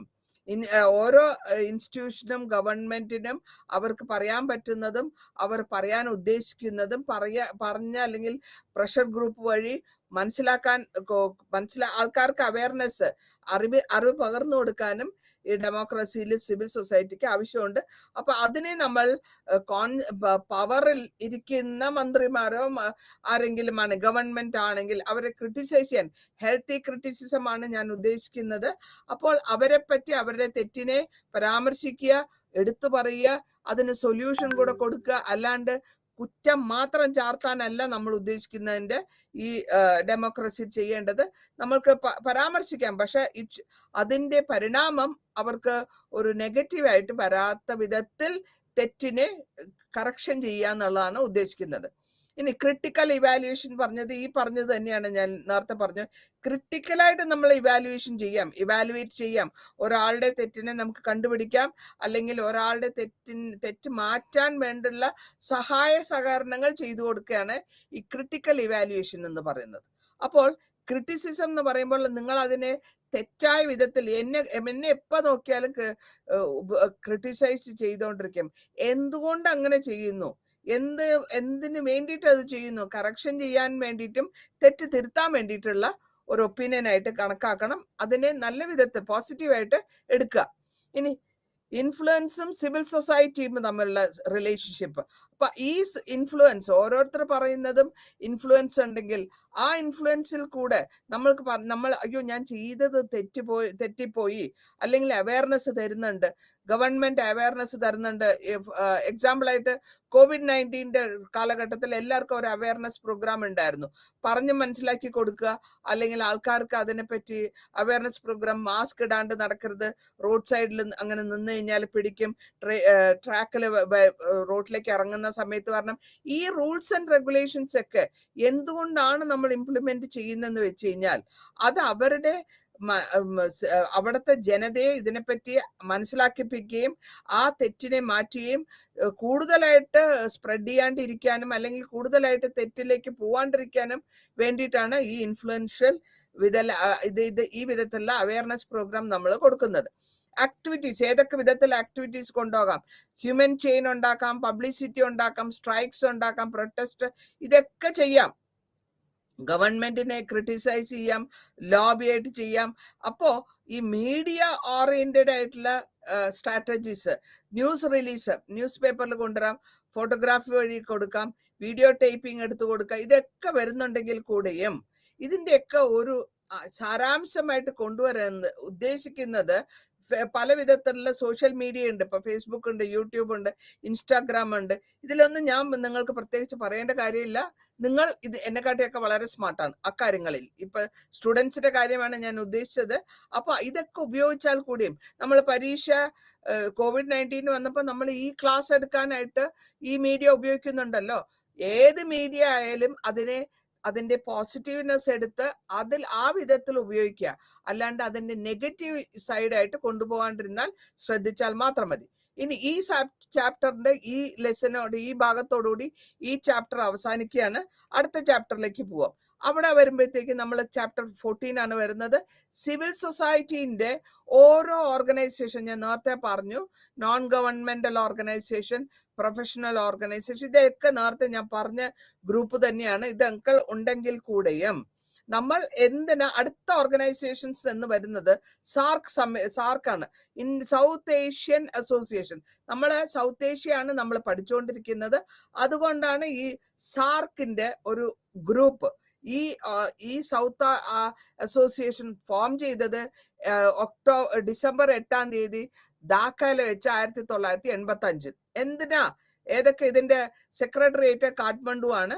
അപ്പൊ അവിടെ നമ്മൾ 8 മെമ്പർ സ്റ്റേറ്റ് ആണ് ഉള്ളത്. 8 മെമ്പർ സ്റ്റേറ്റും കൂടെ ഒരു ഗ്രൂപ്പായി ഒരു ഗ്രൂപ്പ്. കാരണം ഈ 8 മെമ്പർഷിപ്പിനും സ്ഥലങ്ങള്, അതായത് നമ്മളുടെ ബോർഡർ നമ്മൾ ഷെയർ ചെയ്യുന്നുണ്ട്. മാൽദീവ്സ്, ബംഗ്ലാദേശ്, ഭൂട്ടാൻ, അഫ്ഗാനിസ്ഥാൻ, മാൽദീവ്സ്, ഇന്ത്യ, നേപ്പാൾ, പാകിസ്ഥാൻ, ശ്രീലങ്ക. ഈ 8 കൺട്രികളാണ് ഇതിന്റെ ഭാഗങ്ങളിൽ വരുന്നത്. അപ്പോൾ ഇതിന്റെ പ്രോബ്ലംസും സിമിലർ ആയിരിക്കും. അപ്പോൾ ആ സിമിലർ ആയിട്ടുള്ള പ്രോബ്ലംസ് സോൾവ് ചെയ്യാൻ വേണ്ടി ആ സിമിലർ 8 രാജ്യത്തിലുള്ള തലവന്മാരെ മീറ്റ് ചെയ്യുകയും സംസാരിക്കുകയും സൊല്യൂഷൻസ് കണ്ടുപിടിക്കാനുള്ള ഉദ്ദേശത്തിലാണ് ഇത് ഫോർമേഷൻ ഉണ്ടായത്. ഇനി ഇതിൽ നോക്കുമ്പോൾ സൗത്ത് ഏഷ്യയിലെ സാർക്കില് 3% വേൾഡിന്റെ പോപ്പുലേഷൻ, അതായത് പോപ്പുലേഷൻ ഏറ്റവും കൂടുതലുള്ളത് ചൈനയിലും ഇന്ത്യയിലും കൂടിയാണ്. അപ്പോൾ ഇതിൽ ടോട്ടലായിട്ട് നോക്കുമ്പോൾ നമ്മൾ ഇവിടെ പോപ്പുലേഷൻ വളരെ കൂടുതലാണ്. അതേമാതിരി തന്നെ ഗ്ലോബൽ എക്കോണമിയും, പരിസ്ഥിതി മാത്രമല്ല നമ്മളുടെ ധനപരമായിട്ടും ഇന്ത്യയിലെ അല്ലെങ്കിൽ വേൾഡിലെ ഏറ്റവും കൂടുതൽ പോപ്പുലേഷൻ ഉള്ളതും, അതേമാതിരി തന്നെ ലാൻഡ് അല്ലെങ്കിൽ ഭൂമിശാസ്ത്രപരമായി കൃഷി ചെയ്യാൻ പറ്റുന്ന ഏരിയകളും ഈ പറഞ്ഞ സൗത്ത് ഏഷ്യയിലാണ്. ഇതിന്റെ ഗ്രൂപ്പിലുള്ളവർ ഒരു കോമൺ ആയിട്ടുള്ള കുറെ പ്രശ്നങ്ങൾ ഫേസ് ചെയ്യുന്നവരാണ്. കോമൺ ആയിട്ട് ഹിസ്റ്ററി ഷെയർ ചെയ്യുന്നുണ്ട്, ജോഗ്രഫിയും ഷെയർ ചെയ്യുന്നുണ്ട്. ജോഗ്രഫി ഞാൻ പറഞ്ഞതിന്റെ ഉദ്ദേശം land, physical geography, land sharing ആണ്, ബോർഡർ ഷെയറിംഗ് ആണ്, വെള്ളം ഷെയറിംഗ് ആണ്. ഇതൊക്കെ നമ്മൾ നേരത്തെ പരാമർശിച്ച് പോയ ഭാഗങ്ങളാണ്. വാട്ടർ ഷെയറിംഗ്, വാട്ടർ ക്രൈസിസ് ഒക്കെ നമ്മൾ പറഞ്ഞിട്ടുള്ള കാര്യം തന്നെയാണ്. അപ്പോൾ ആ കാരണവശത്താൽ നോക്കുമ്പോൾ നമുക്ക് എന്താ പറയുന്നത് വെച്ചാല് കൾച്ചറലായിട്ടും സിവിലൈസേഷനായിട്ടും ഒരേ മാതിരിയുള്ള തിങ്കിങ് വരുന്നവരാണ്. അപ്പൊ ഒരേമാതിരി തിങ്കിങ് വരുമ്പോൾ പ്രോബ്ലമും അവർക്ക് സെയിം ആയിരിക്കും. ഈ പ്രോബ്ലത്തിനെ നമ്മൾ എങ്ങനെ സോൾവ് ചെയ്യാം? കൺട്രിയിൽ കോമൺ ട്രഡീഷൻ ഉണ്ട്, കോമൺ ഫുഡ് ഐറ്റംസ് ഉണ്ട്, കോമൺ ഫുഡ് കൾച്ചർ ഉണ്ട്, അതേമാതിരി അവരുടെ ആക്ടിവിറ്റീസ് ഉണ്ട്. ഈ കോമൺ ആയിട്ടുള്ള പ്രോബ്ലംസ് സാർക്ക് കൺട്രികളിൽ വരുന്ന പ്രോബ്ലംസ് എന്തൊക്കെ പ്രോബ്ലംസ് എന്ന് വെച്ചാൽ ദരിദ്രം, പഠിപ്പില്ലായ്മ, മാൽന്യൂട്രീഷൻ, നാച്ചുറൽ ആയിട്ടുള്ള ഡിസാസ്റ്റേഴ്സ്, ആ രാജ്യത്തിന്റെ അകത്തുള്ള ഇന്റേണൽ കോൺഫ്ലിക്ട്സ്, ഇൻഡസ്ട്രിയൽ ആയിട്ടും ടെക്നോളജിക്കലും നമ്മൾ കമ്പയർ ചെയ്യുമ്പോൾ സൗത്ത് ഏഷ്യയും യൂറോപ്പുമായിട്ട് കമ്പയർ ചെയ്യുമ്പോൾ ടെക്നോളജിക്കലി നമ്മൾ കുറച്ച് പിന്നാലെ ആയിരിക്കും. അതേമാതിരി തന്നെ GDP കുറവായിരിക്കും. സോഷ്യോ എക്കണോമിക് കണ്ടീഷൻ, നമ്മളുടെ സ്ട്രെങ്ത് എന്ന് പറയുന്നത് നമ്മുടെ ഹ്യൂജ് പോപ്പുലേഷനാണ്. ഹ്യൂജ് പോപ്പുലേഷനും വാസ്റ്റ് കൺട്രിയും വിത്ത് നാച്ചുറൽ റിസോഴ്സസ്.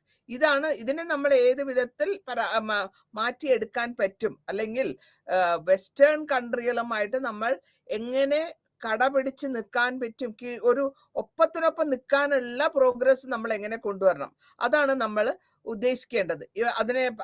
അത് വെച്ച് നോക്കുമ്പോൾ ഇന്ത്യയെ ആണ് ഏറ്റവും, ഈ 8 കൺട്രികളിലും വെച്ചും ഇന്ത്യയാണ് ഏറ്റവും കൂടുതലായിട്ടുള്ള ഒരു പൊസിഷനിൽ നിൽക്കുന്നത്.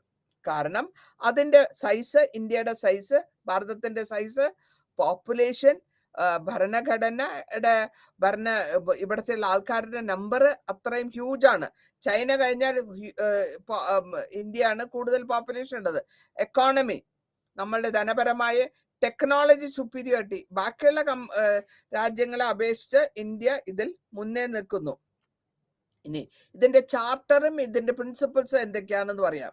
ഈ ചാർട്ടറിൽ ഇതില് റിലേഷൻസിൽ ഇവരെന്താ ഉദ്ദേശിക്കുന്നത് വെച്ചാൽ ഓരോ രാജ്യത്തെയുമുള്ള ഏഷ്യൻ കൺട്രീനെ ഇംപ്രൂവ് ചെയ്യുക, കണക്ഷൻ ഇംപ്രൂവ് ചെയ്യുക, മനുഷ്യൻ ടു മനുഷ്യൻ ഇംപ്രൂവ് ചെയ്യുക, പ്രൊമോട്ട് ചെയ്യുക, എക്കണോമിക് ആയിട്ടുള്ള ധനപരമായ ഇന്റഗ്രേഷൻ കൊടുക്കുക, ട്രേഡ് അല്ലെങ്കിൽ ബിസിനസ്സിനുള്ള പ്രശ്നങ്ങൾ കുറയ്ക്കുക, എത്രത്തോളം ക്വിക്കായിട്ട് അല്ലെങ്കിൽ എത്രത്തോളം പെട്ടെന്ന് നമ്മളുടെ കാര്യങ്ങൾ മാറ്റാൻ പറ്റും. അപ്പൊ അതിനു വേണ്ടിയിട്ട് ഈ സാർക്ക് ഒരു ചാർട്ടർ ഡെവലപ്പ് ചെയ്തു. അതിന്റെ വർക്കിംഗ് എങ്ങനെ വെച്ചാൽ സോവറിനിറ്റി വേണം, ഇക്വാലിറ്റി വേണം, ടെറിട്ടോറിയൽ ഇന്റഗ്രിറ്റി വേണം, പൊളിറ്റിക്കൽ ഇൻഡിപെൻഡൻസ് വേണം, നോൺ ഇന്റർഫിയറൻസ് വേണം. അതായത് ഈ കൺട്രികൾ, ഈ പറഞ്ഞ രാജ്യങ്ങൾ തമ്മിൽ പരസ്പര ധാരണയിൽ ഒരു പരസ്പരം കേറി ഭരിക്കാണ്ട്, പൊളിറ്റിക്കൽ ഇന്റർഫിയറൻസ് കൂടുതലില്ലാണ്ടും, അതേമാതിരി തന്നെ സോവറിനായിട്ടും ഈക്വൽ ആയിട്ടും ഇരുന്ന് ഡിസ്കസ് ചെയ്ത് സൊല്യൂഷൻസ് കണ്ടുപിടിക്കുക. അതാണ് നമ്മൾ ഉദ്ദേശിക്കുന്നത്. പീസ്ഫുൾ ആയിട്ടുള്ള സൊല്യൂഷൻസ് കണ്ടുപിടിക്കുക, അല്ലാണ്ട് വാറും പീസും അല്ല ഉദ്ദേശിക്കുന്നത്. ഡിസ്കഷൻസ് ചെയ്ത്, പരാമർശിച്ച്, ഡിബേറ്റ്സ് ചെയ്ത് നമ്മൾ എന്തെങ്കിലും ഒരു ഉത്തരത്തിൽ വന്നിട്ട്, അതാണ് ഇതിന്റെ പ്രിൻസിപ്പിൾസും ചാർട്ടറിലും വഴി അവർ ഉദ്ദേശിക്കുന്നത്. ഇത് ചാർട്ടർ ബോഡീസ് ആരൊക്കെയാന്ന് നോക്കാം. ഇതിൽ ചാർട്ടർ ബോഡീസിൽ വരുന്നത് ഒരു ഗ്രൂപ്പ്സ് ആണ്. ഓരോ കാര്യത്തിനും ഓരോ ഗ്രൂപ്പായിട്ട് അവർ സമ്മിറ്റിനെ ഉണ്ടാക്കി, കൗൺസിൽ മിനിസ്റ്റേഴ്സ് ഉണ്ടാക്കി, ഒരു സ്റ്റാൻഡിംഗ് കമ്മിറ്റി ഉണ്ടാക്കി, പ്രോഗ്രാമിംഗ് കമ്മിറ്റി ഉണ്ടാക്കി, ടെക്നിക്കൽ കമ്മിറ്റി ഉണ്ടാക്കി, ആക്ഷൻ കമ്മിറ്റി ഉണ്ടാക്കി. കാരണം അതായത് ഇവിടെ നമ്മൾ ഉദ്ദേശിക്കുന്ന ഡെലിഗേഷൻ ആണ്, വിഭജിച്ചു കൊടുക്കുക. സ്റ്റാൻഡിംഗ് കമ്മിറ്റി എന്ത് ചെയ്യണം, പ്രോഗ്രാമിംഗ് കമ്മിറ്റി എന്ത് ചെയ്യണം, ടെക്നിക്കൽ കമ്മിറ്റി എന്ത് ചെയ്യണം, ആക്ഷൻ കമ്മിറ്റി എന്ത് ചെയ്യണം, വർക്കിനെ, അവരുടെ വർക്ക് ലോഡിനെ വിഭജിച്ചു കൊടുക്കുമ്പോൾ അവരവർക്ക് കിട്ടിയിട്ടുള്ള വർക്ക് അവർ നല്ല വിധത്തിൽ ശ്രദ്ധിച്ചാൽ മതി. അതാണ് സാർക്കിന്റെ ഉദ്ദേശം. ആ സമ്മിറ്റ് എന്ന് വെച്ചാൽ മീറ്റിംഗ് അർത്ഥമാണ്. അതുവഴി നമ്മൾ എല്ലാ അസോസിയേഷനും ഒരുമിച്ച് കൂടി ഡിസ്കസ് ചെയ്ത് തന്നിട്ടുള്ള ജോലി വൃത്തിയായിട്ട് ചെയ്യുക. ഡിക്ലറേഷൻ എന്ന് പറയുന്നത് നമ്മൾ ഡിസ്കസ് ചെയ്യുന്നു, ആ ഡിസ്കസ് ചെയ്ത ശേഷം അതിന് ഒരു സൊല്യൂഷൻ കണ്ടുപിടിക്കുന്നു. ആ സൊല്യൂഷൻ ആണ് ഈ ഡിക്ലറേഷൻ എന്ന് പറയാ. ഔട്ട്കം, ഡിസ്കഷന്റെ ഔട്ട്കം ആണ് ഡിക്ലറേഷൻ. ആ ഡിക്ലറേഷൻ വരുമ്പോൾ എന്തൊക്കെ ഏത് വിധത്തിൽ ചെയ്യാം, ഡയറക്റ്റീവ്സ് കൊടുക്കുന്നുണ്ട്. സ്റ്റേറ്റ് ഗവൺമെന്റ് എന്ത് ചെയ്യണം, അല്ലെങ്കിൽ സ്റ്റേറ്റ് എന്ത് ചെയ്യണം, ഹെഡ് ഓഫ് ദ സ്റ്റേറ്റ് എന്ത് ചെയ്യണം, ഗവൺമെന്റ് എന്ത് ചെയ്യണം, ആൾക്കാർ എന്ത് ചെയ്യണം. അപ്പൊ അങ്ങനെ ആ ഡിസിഷൻസും ഡയറക്ഷൻസും കൊടുത്തു വരുമ്പോൾ ഈ പ്രിൻസിപ്പിൾസിൽ കൂടെ ആണ് സാർക്ക് സമ്മിറ്റ് കൊണ്ടുപോകുന്നത്. അവർ മാക്സിമം എല്ലാം ബൈലാറ്ററൽ ഇഷ്യൂസ്, 2 രാജ്യങ്ങൾ തമ്മിലോ അല്ലെങ്കിൽ കൂടുതൽ രാജ്യങ്ങൾ തമ്മിലുള്ള ഇഷ്യൂസിനെയൊക്കെ ഒരു വിധത്തിൽ സൊല്യൂഷൻ കൊടുത്ത് കൊണ്ടുപോകാനാണ് ഈ ഡിക്ലറേഷൻ വഴി നമ്മൾ ഉദ്ദേശിക്കുന്നത്. ഏരിയാസ്, ഏതൊക്കെ ഏരിയ വിധം കോപ്പറേറ്റ് ചെയ്ത് പോകണം. ആക്ഷൻ, റീജിയണൽ പ്രോഗ്രാം ഓഫ് ആക്ഷനും പ്രോഗ്രാമും. നമ്മൾ ഒന്ന് ഉദ്ദേശിക്കുന്നു, വേറൊന്ന് ആക്ഷനിൽ കൊണ്ടുവരാൻ പാടില്ല. കോപ്പറേറ്റീവ് ആയിട്ടുള്ള ആക്ഷനാണ് സാർക്ക് ഉദ്ദേശിക്കുന്നതിന്റെ അർത്ഥം. അവിടെ നമ്മൾ ഉദ്ദേശിക്കുന്നത് കൃഷികാര്യങ്ങൾ, rural development, transport, communication, science and technology, health, population control, ഈ പരിപാടികളെല്ലാം ഏഷ്യൻ രാജ്യങ്ങളിൽ എല്ലാം ഒരേ വിധത്തിൽ, അല്ലെങ്കിൽ എല്ലാ രാജ്യങ്ങൾക്കും ഇംപ്രൂവ് ചെയ്യാനും എല്ലാ രാജ്യങ്ങൾക്കും അവരുടേതായ കാര്യങ്ങൾ വെച്ച് നടത്തിക്കൊണ്ടു പോവാനും, ഇതിനെയൊക്കെയാണ് നമ്മൾ ഏരിയാസ് അവരെ കോർപ്പറേഷൻ വഴി അല്ലെങ്കിൽ ഒപ്പം ഒരുമിച്ച് നിന്ന് പരസ്പരം സഹായ സഹകരണങ്ങളോടുകൂടി കോപ്പറേറ്റ് ചെയ്ത് കൊണ്ടുപോകാനാണ് ഇന്ത്യൻ എക്കോണമി നമ്മൾ വിചാരിച്ചുകൊണ്ടിരിക്കുന്നതും. അതുകൊണ്ടാണ് ഈ മീറ്റിംഗ്സ് നടത്തുന്നത്. സമ്മിറ്റും ഔട്ട്കമും, എത്ര സമ്മിറ്റ് നടന്നിട്ടുണ്ട്, ആ സമ്മിറ്റും എവിടെ വെച്ച് നടന്നു, അതിന്റെ ഇഷ്യൂ എന്തായിരുന്നു, അതിന്റെ റിയാക്ഷൻ എന്തായിരുന്നു. 85 ധാക്കയിലാണ് ഫോർമേഷൻ വരുന്നത്.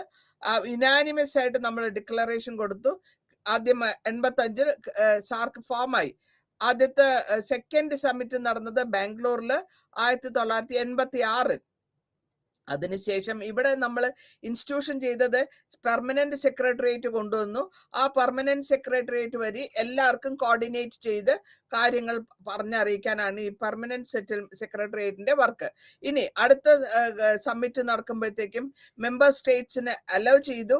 അവർക്ക് വേണ്ട വിധത്തിലുള്ള ടെറിട്ടറീസ് പറഞ്ഞു കൊടുക്കുക. അവരുടെ ടെററിസ്റ്റ് ആക്ടിവിറ്റീസ് ഒരു കാരണവശാലും വേറെ സ്റ്റേറ്റിൽ ചെയ്യാൻ പാടില്ല എന്ന് പറഞ്ഞു കൊടുക്കുക. ലീഡേഴ്സിന്, എല്ലാ ലീഡേഴ്സും കോപ്പറേറ്റ് ചെയ്തു. അവർ കോപ്പറേറ്റ് ചെയ്ത് ഉദ്ദേശിക്കുന്നത് ഒരു ടെററിസത്തിനെ ഈ ഭാഗത്ത്, ഈ രാജ്യത്തിന്റെ ലോകത്തിന്റെ ഈ ഭാഗത്ത് നിന്ന് മാറ്റണം എന്നുള്ള ഒരു ഡിസിഷനിലേക്ക് കൊണ്ടുവരുന്നു. ഇനി അടുത്തതായിട്ട് ഇതിന്റെ ഇപ്പൊ മൂന്നാമത്തെ സമ്മിറ്റ് നടക്കുന്നത് കാഠ്മണ്ഡുവില് 1987. അവര് ഉദ്ദേശിച്ച ആ സമ്മിറ്റിൽ നമ്മൾ ഡിസ്കസ് ചെയ്തത് മുഴുവനും എങ്ങനെ നമ്മൾ ഈ അറ്റ്മോസ്ഫിയർ ആയിട്ടുള്ള ഈ പ്രോഗ്രസ് കൺസോളിഡേഷൻ ചെയ്ത് നമുക്ക് കൺട്രികളെ എങ്ങനെ പ്രോഗ്രസീവ് ആക്കാം. നാലാമത്തെ സമ്മിറ്റ് നടന്ന് ഇസ്ലാമാബാദില് 1988. അവിടെ ഡിസ്കഷൻ ചെയ്തതും ഡ്രഗ് അബ്യൂസും ഡ്രഗ് അഡിക്ഷനും അല്ലെങ്കിൽ ഡ്രഗിന്റെ കാര്യങ്ങളും ടെററിസവും പറ്റി എത്രത്തോളം ഈ ഇതിനെ നിർത്താൻ പറ്റുന്നുള്ളതിനെ പറ്റിയായിരുന്നു ഡിസ്കഷൻ. ഈ ലീഡേഴ്സ് എല്ലാവരും കൂടി അതിനെ വരുത്തിക്കാൻ വേണ്ടിയിട്ട് ഒരു ഫുഡ് റിസർവ് കമ്മിറ്റി ഉണ്ടാക്കുകയും എമർജൻസി ആയിട്ടുള്ള ഫുഡ് സിറ്റുവേഷൻസ് കൊണ്ടുവരികയും ചെയ്തു. അപ്പൊ ഓരോ സമ്മിറ്റിലും നമ്മുടെ ലീഡേഴ്സ് ആണ് ഡിസ്കസ് ചെയ്ത് അവര് അതിലേക്ക് ഒരു ഒരുമയോടെ ഒരു ആൻസറിലേക്ക് വരുമ്പോഴാണ് നമുക്ക് അത് ഔട്ട്കം നന്നാവുക. ഇനി ഇതിന്റെ ഔട്ട്കമിൽ 5ാമത്തെ സമ്മിറ്റ് നടന്നത് മാൽദീവ്സില് 1990. ഇവിടെ എടുത്ത പോയിന്റ് എന്താന്ന് വെച്ചാല് കോട്ടേജ് ഇൻഡസ്ട്രിയും ഹാൻഡിക്രാഫ്റ്റ്സും ഒരുമിച്ച് കൊണ്ടുപോകാം. ഓരോ രാജ്യവും അവനവന് വേണ്ടത് ചെയ്യാൻ പറ്റുന്ന തരത്തിൽ കൊണ്ടുപോകാം. 6ാമത്തെ സമ്മിറ്റ് നടന്നത് കൊളംബോയില് 1991. അവിടെ പറഞ്ഞു ലിബറേറ്റ് ട്രേഡ്, അവനവന്റെ രാജ്യത്തിലുള്ള ബിസിനസ്സിനെ, ട്രേഡിനെ കൂടുതൽ കോപ്പറേഷനോടുകൂടിയും കൂടുതൽ ഇന്ററാക്ഷൻ, പരസ്പരം മെമ്പർ സ്റ്റേറ്റ്സ് തമ്മിൽ ഇന്ററാക്ഷൻ ചെയ്യുകയും അത് മാത്രമല്ല ഈ ടെററിസത്തിനെ അടച്ചൊതുക്കാനായിട്ട് കോപ്പറേഷൻ ചെയ്യണം, നമ്മൾ വേണ്ട ആക്ഷൻ ചെയ്യണം എന്നുള്ളതായിരുന്നു ആ സമ്മിറ്റിന്റെ ഉദ്ദേശം. 7ാമത്തെ സമ്മിറ്റ് ധാക്കയിൽ നടന്നു 1993.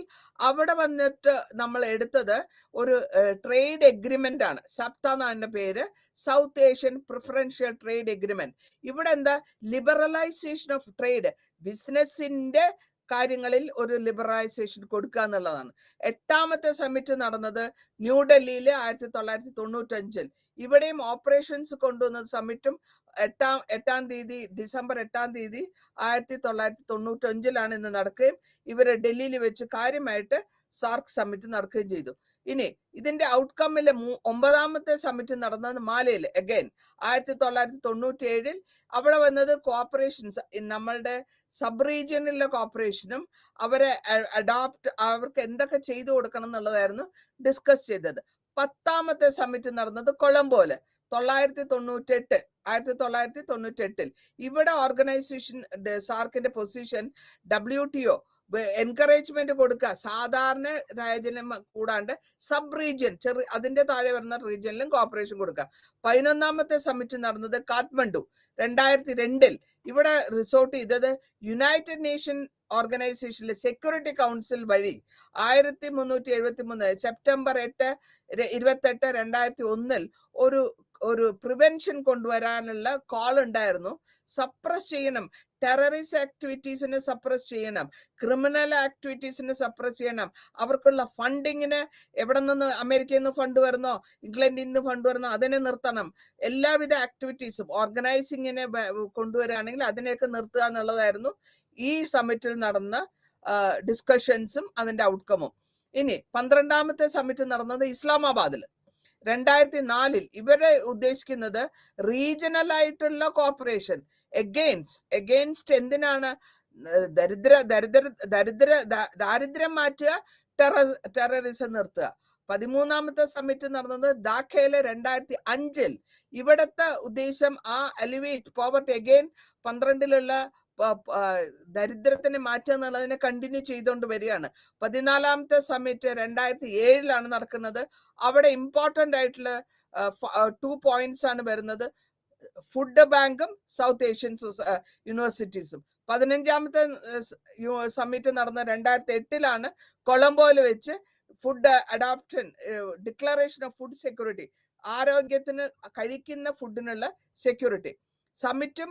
ഇങ്ങനത്തെ സമ്മിറ്റ് നടന്ന് ഒരു 16ാമത്തേത് നടക്കുന്നത് തമ്പൂലാണ്. ഇവിടെ ഹാപ്പി ഗ്രീൻ അല്ലെങ്കിൽ ഒരു കോപ്പറേഷൻ ആണ് നമ്മൾ ഉദ്ദേശിക്കുന്നത്. 17ാമത്തെ സമ്മിറ്റ് 2001 മാൽദീവ്സിൽ നടന്നു. 18ാമത്തെ സമ്മിറ്റ് നടന്നത് കാഠ്മണ്ഡുവിലാണ് 2014.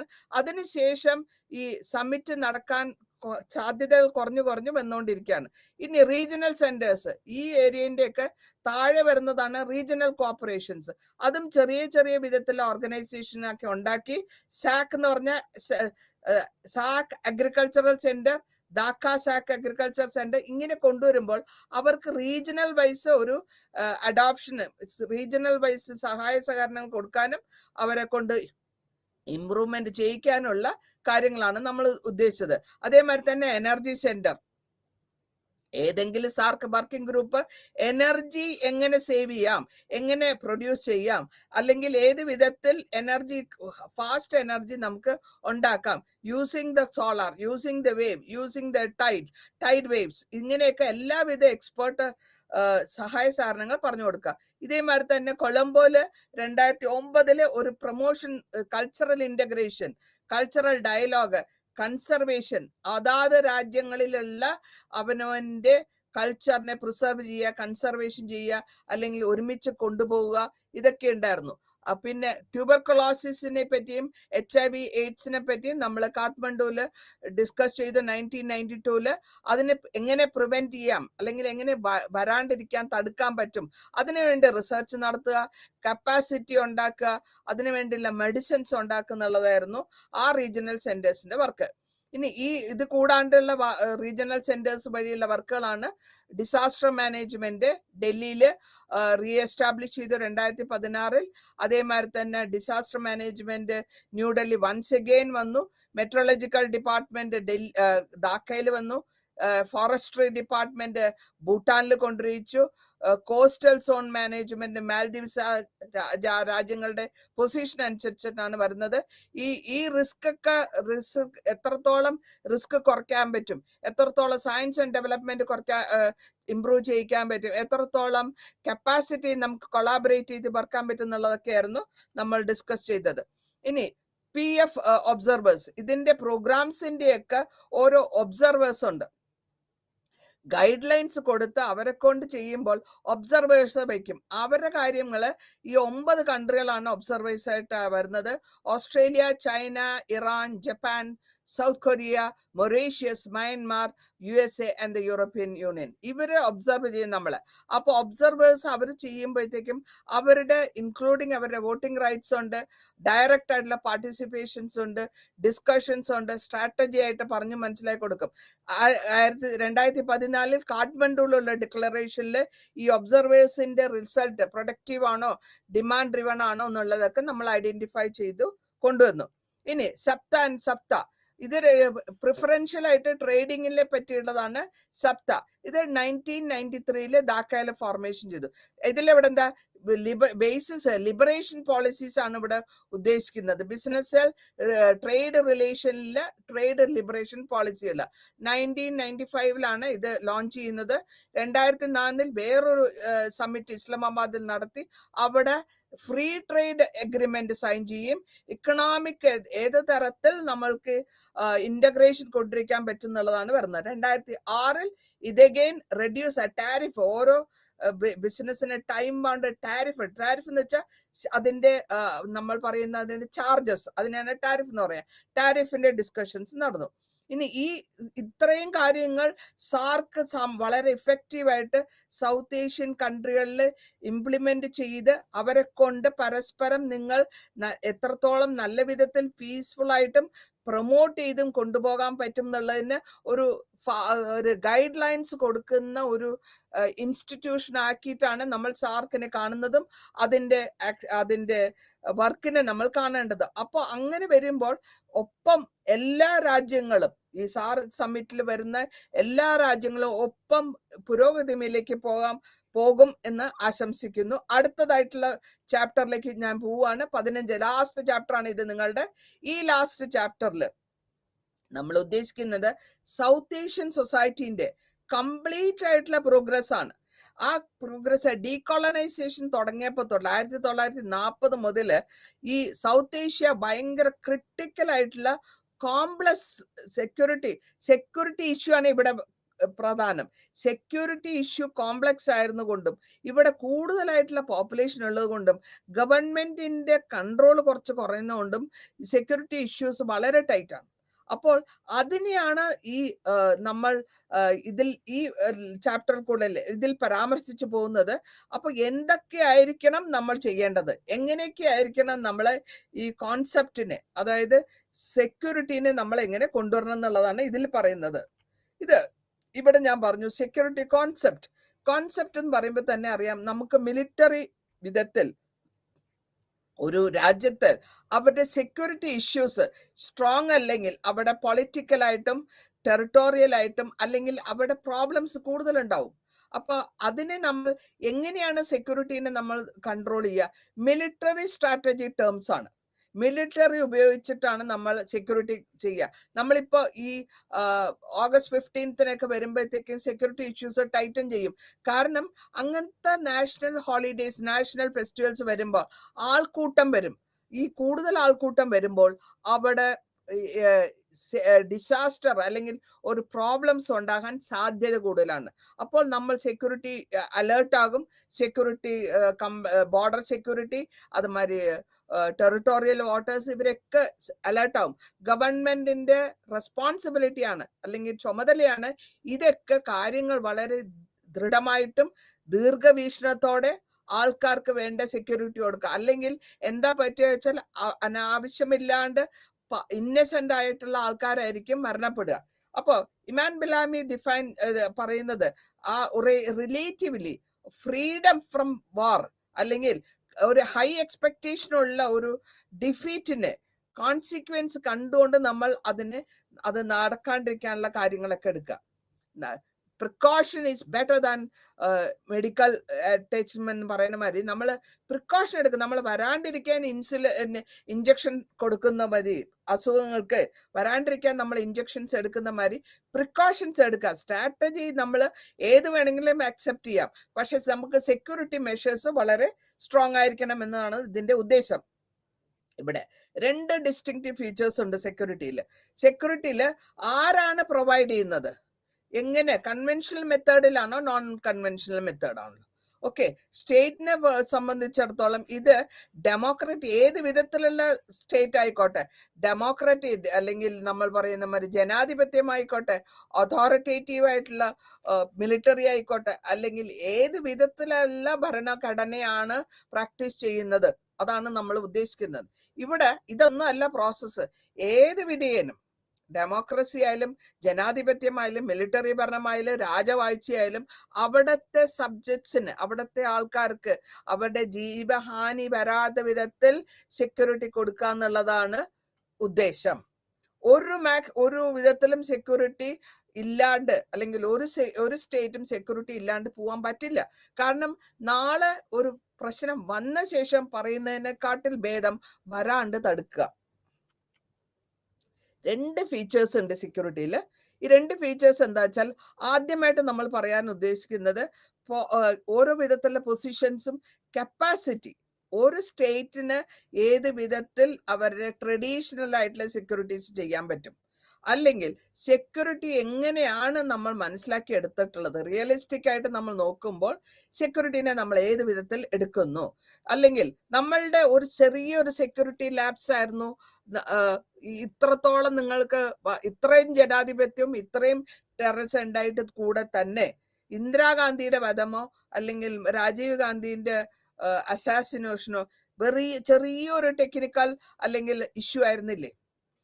വേൾഡ് ലീഡേഴ്സിനെ പറ്റി, വേൾഡ് ലീഡേഴ്സിന്റെ ഒരു ജീവിതത്തിന് ഹാനി വരുന്ന വിധത്തിൽ ഒരു ഇൻസിഡന്റ് ഇവിടെ തന്നെ നടന്നിരിക്കുമ്പോൾ, അപ്പൊ എത്രത്തോളം സെക്യൂരിറ്റിക്ക് ഇമ്പോർട്ടൻസ് ഉണ്ടെന്ന് നിങ്ങൾ മനസ്സിലാക്കാൻ ശ്രമിക്കുക. വയസ്സായ ഒരു ലേഡി വരുമ്പോൾ അത് അറിഞ്ഞു വെച്ചുകൊണ്ട്, അന്ന് അവരുടെ ദിനചര്യ ആയിരുന്ന അവരുടെ മിലിറ്ററി ഗാർഡ്സ് ആണ് അവരെ ഷൂട്ട് ചെയ്ത്, ഒറ്റ സ്ട്രെച്ചിൽ 2 പേരും ഒരുമിച്ച് ഷൂട്ട് ചെയ്ത് പ്രായമായ ഒരു സ്ത്രീയുടെ നെഞ്ചിലേക്കാണ് ബുള്ളറ്റുകൾ കയറ്റി വിട്ടത്.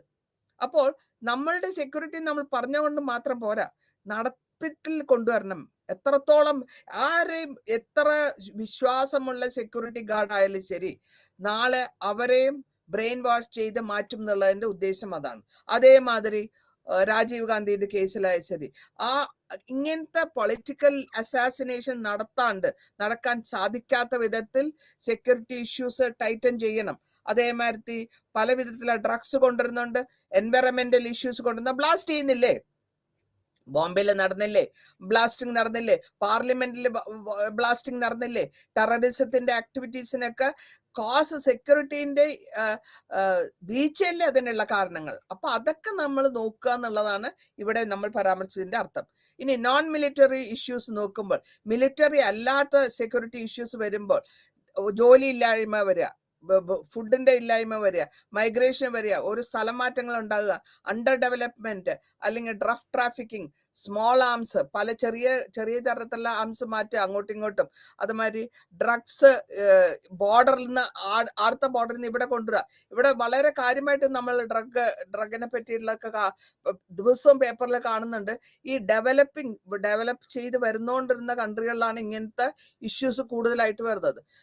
നോൺ മിലിറ്ററി എന്ന് വെച്ചാൽ മിലിറ്ററി ആയിട്ടുള്ള യൂസ് മാത്രമല്ലല്ലോ, ഒരു ജനസമൂഹത്തിന്റെ സമാധാനം കെടുത്താനും അവരുടെ ജീവിത ദിനചര്യകൾ മാറ്റാനും ഇതൊക്കെ നടക്കുന്ന കാര്യങ്ങളാണ്. അത് ഗവൺമെന്റ് ആണ് കൂടുതലായിട്ട് എഫേർട്ട് എടുക്കേണ്ടത്. കോംപ്രിഹെൻസീവ് സെക്യൂരിറ്റി എന്താന്ന് വെച്ചാല്, ഈ കോംപ്രിഹെൻസീവ് സെക്യൂരിറ്റിയിൽ നമ്മൾ ഉദ്ദേശിക്കുന്നത് മനുഷ്യന്റെ ദിനചര്യകളും എൻവയറമെന്റും അല്ലെങ്കിൽ പരിസ്ഥിതിയും ഇക്കോണമിയും അല്ലെങ്കിൽ അവരുടെ ധനകാര്യ കാര്യങ്ങൾ, ഇതിനെയൊക്കെ പോസ്റ്റ് വാർ ടൈമിൽ പല കാരണങ്ങൾ കൊണ്ട് ഇന്റർ സ്റ്റേറ്റ് വാർ നടന്നിരുന്നു, പരസ്പരം കോൾഡ് വാർ എന്ന് പറയാൻ വേണമെങ്കിൽ അങ്ങനെ നടന്നുകൊണ്ട് അതൊക്കെ ഒന്ന് നിർത്തിക്കൊണ്ടുവരിക എന്നുള്ളതാണ്. പിന്നത്തെ നമ്മൾ കോംപ്രിഹെൻസീവ് സെക്യൂരിറ്റിയിൽ കൊണ്ടുവരുന്നത് ഡിസീസാണ്, അസുഖങ്ങൾ, ഫുഡില്ലായ്മ, ഹങ്കർ, ജോലിയില്ലായ്മ, ക്രൈം, സോഷ്യൽ കോൺഫ്ലിക്റ്റ്, പരസ്പരം ആൾക്കാര് വെറുതെ ചെറിയ കാര്യങ്ങൾക്ക് വേണ്ടിയിട്ടുള്ള കോൺഫ്ലിക്റ്റ് അല്ലെങ്കിൽ വഴക്കുകൾ ഉണ്ടാകുക, പൊളിറ്റിക്കലായിട്ട് ഇൻഫ്രമെന്റൽ, പരിസ്ഥിതിയിൽ കൂടെയുള്ള പ്രശ്നങ്ങൾ, ഇതൊക്കെ ഈ കോംപ്രിഹെൻസീവ് സെക്യൂരിറ്റിയിൽ നോക്കേണ്ട കാര്യങ്ങളാണ്. ഇനി മുഹമ്മദ് അയ്യൂബ്സിന്റെ വ്യൂവിൽ പറയുകയാണെങ്കിൽ ഈ ഇൻസെക്യൂരിറ്റിനെ പറ്റി പല വിധത്തിലുള്ള വണറബിലിറ്റി ഉണ്ട്, ഇന്റേണലും ഉണ്ട് എക്സ്റ്റേണലും ഉണ്ട്. ഈ പൊട്ടൻഷ്യാലിറ്റിനെ എപ്പോൾ ബ്രേക്ക് ഡൗൺ ചെയ്യുന്നോ, വീക്കൻ ചെയ്യാൻ പറ്റുന്നോ, സ്റ്റേറ്റിന്റെ സ്ട്രക്ചർ പോകും.